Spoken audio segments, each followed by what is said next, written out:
Assalamualaikum warahmatullahi wabarakatuh. Bagaimana kabarnya anak-anakku semuanya? Alhamdulillah, luar biasa, Allahu Akbar. Kita bisa bertemu kembali dalam materi Bahasa Indonesia untuk hari Senin tanggal 19 Oktober 2020. Kali ini kita akan ada materi baru anak-anak, yaitu tentang kesalahan penulisan istilah atau kata.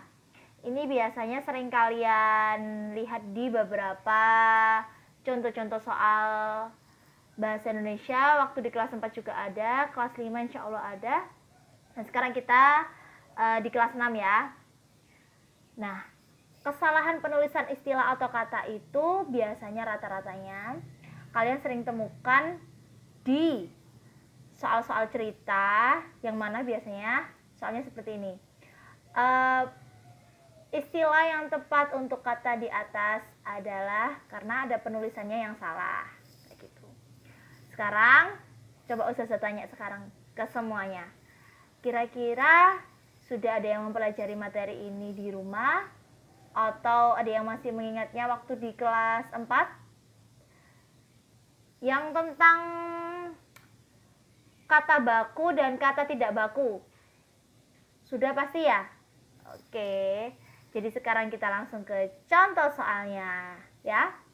Contoh soal yang pertama, ada sebuah kalimat, yaitu kita baca bersama-sama ya. Ustazah bacanya pelan-pelan aja, nanti dikiranya Ustazah kecepetan terus gitu ya. Oke. Kita baca soalnya ya. Setelah memeriksa kondisi tubuhnya, diagnosis dokter menunjukkan bahwa Tony mengidap penyakit flu. Diagnosis yang Ustazah tebelin di situ adalah diagnosis katanya. Kira-kira anak-anak, penulisan kata diagnosis di dalam bacaan tersebut itu sudah benar atau masih ada yang salah? Apa jawabannya? Masih ada yang salah, Us? Oke, benar sekali. Terus kira-kira yang benar yang mana ya, Nak?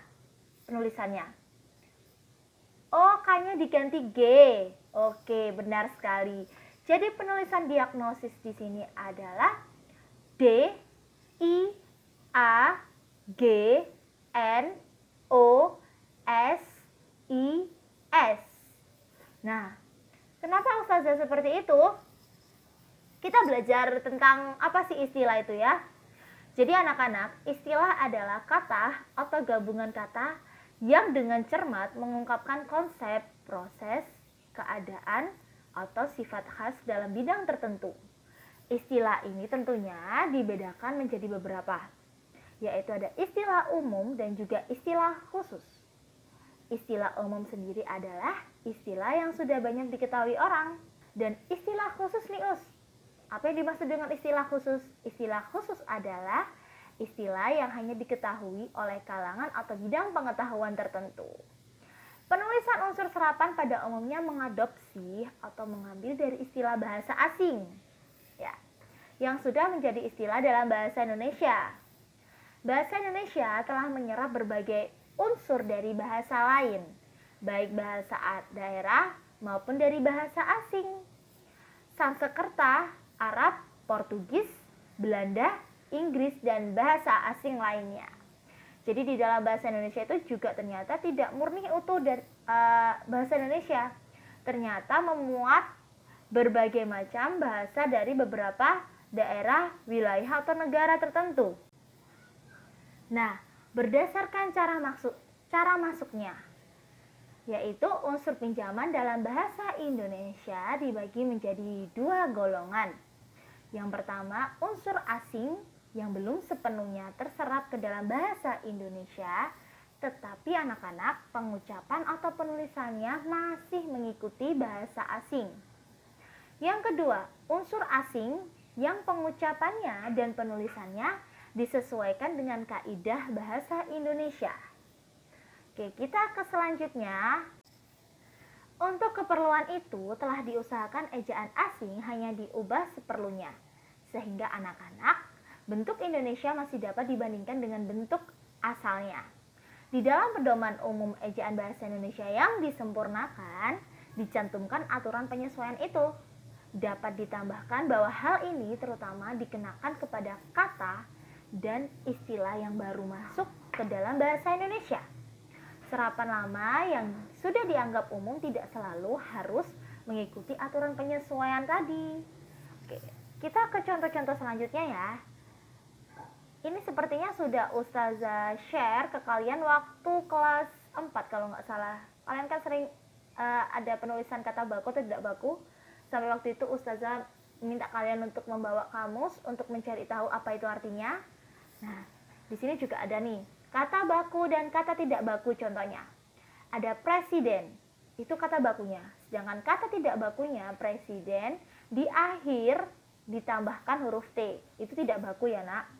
Kata baku selanjutnya adalah atmosfer, sedangkan kata tidak bakunya adalah atmosfer. Berbeda, ada di huruf vokalnya antara E dan I. Kata baku analisis, sedangkan kata tidak bakunya adalah analisa. Kata bakunya diferensial, kata tidak bakunya adalah diferensial, double F.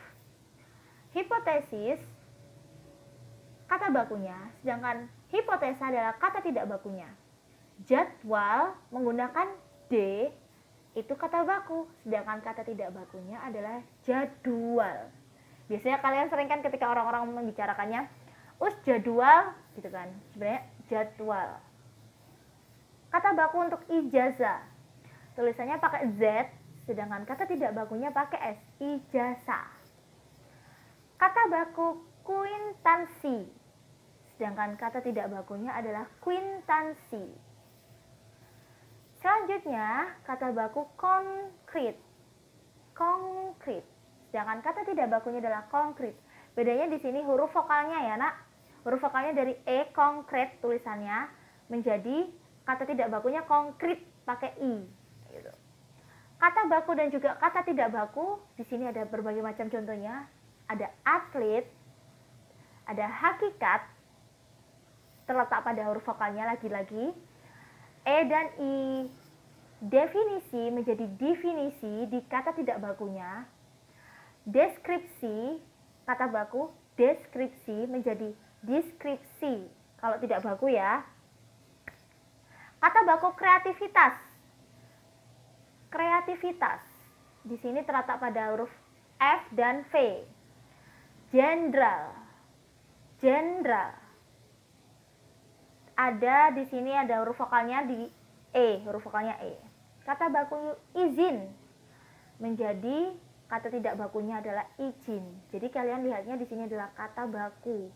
Karena rata-rata yang ditanyakan di soal-soal itu mereka sudah menyebutkan kata tidak bakunya, sedangkan kalian disuruh untuk mencari tahu nih kata baku dari kata tidak baku tersebut adalah motivasi. Di sini menjadi motivasi tidak bakunya. Oke. Karir, ini sudah ada waktu itu di soal kemarin ya, 2 minggu yang lalu. Karier sama karir, ternyata yang baku adalah karir. Karier tulisannya ya, ada huruf vokal E di tengah-tengah antara I dan R. Oke.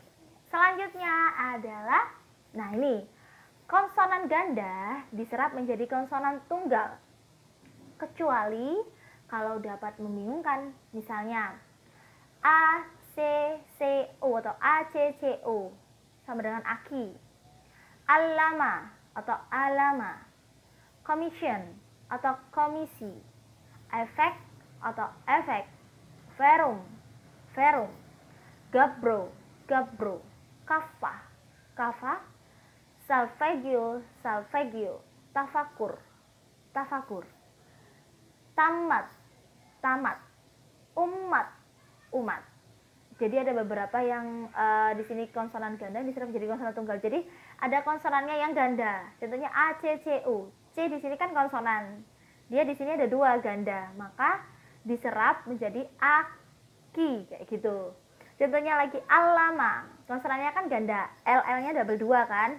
L-nya ada 2 kan? Berarti kalau diserap menjadi alama gitu. Jadi hal-hal seperti itu ada di beberapa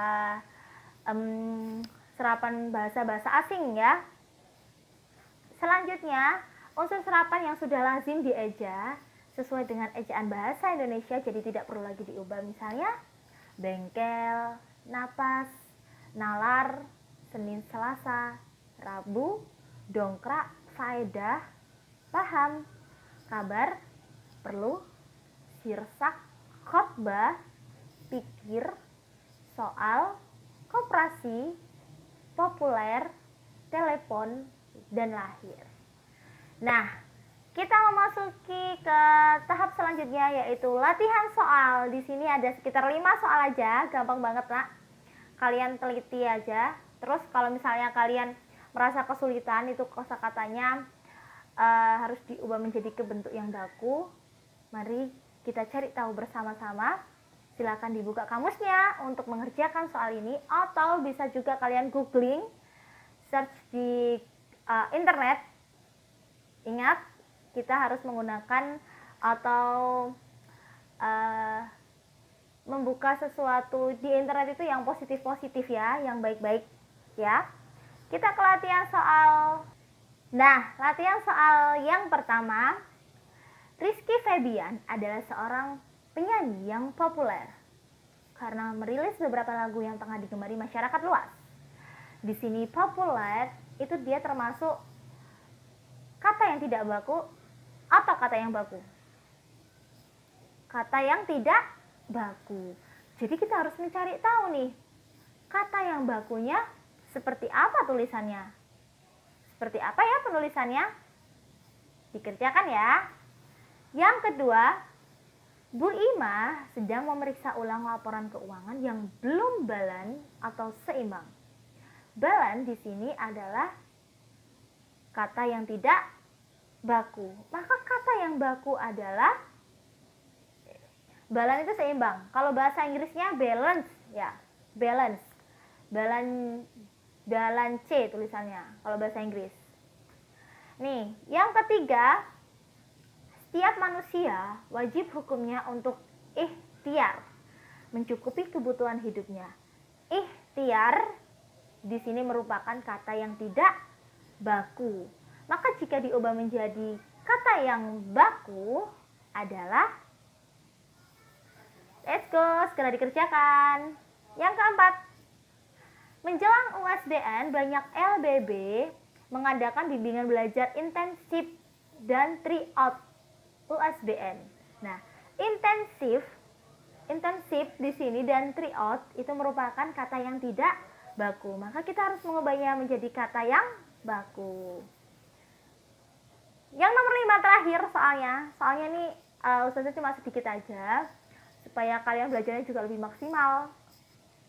Nomor 5, setiap ilmu yang kita peroleh dari sekolah pasti memiliki faedah bagi masa depan kita.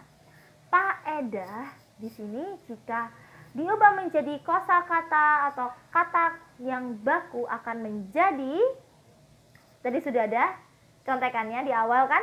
Oke. Itu saja soalnya. Semoga kalian semangat untuk mengerjakannya. Jangan lupa jika mungkin kalian menemui kesulitan, langsung saja hubungi Ustazah Mita ya. Dan usahakan untuk tidak merepotkan orang tua kalian selama kalian bisa mengerjakannya secara mandiri ya. Terus kalau misalnya Ustazah kecepatan menjelaskannya atau kalian masih belum paham, bisa langsung menghubungi Ustazah, tidak usah malu-malu ya. Jadi kita biasakan untuk langsung tepat sasaran dengan menanyakan hal-hal itu kepada orang yang bersangkutan. Nanti kalian tanya bahasa Indonesianya ke yang lain, kayak misalnya ke guru lain, kan kasihan ya. Pokoknya kalau tanya tentang materinya harus tanya ke Ustazah langsung ya. Terus jangan lupa di rumah tetap jaga kesehatan, minum vitamin, makan makanan yang sehat, tidur dan istirahat yang cukup, dikurangi main gamesnya karena Ustazah masih lihat beberapa di antara kalian masih ada yang suka main game sampai malam. Nah, itu dikurangi ya. Sekarang fokusnya adalah kalian belajar. Boleh bermain tapi secukupnya. Ya. Terima kasih banyak Ustazah ucapkan. Semoga kalian tetap semangat, tetap sehat, belajar di rumah yang rajin, tetap patuhi nasihat orang tua, jangan yang aneh-aneh di rumah. Ustazah mengucapkan terima kasih yang luar biasa. Semoga kita bisa bertemu real time, langsung bertatap muka di kelas. Kita berdoa bersama-sama ya nak. Mudah-mudahan pandemi ini segera berakhir. Jadi kalian bisa kembali ke sekolah. Kita bisa sharing, kita bisa cerita-cerita. Kita bisa main bareng di sekolah. Ustazah akhiri, terima kasih banyak. Wassalamualaikum warahmatullahi wabarakatuh. Dadah.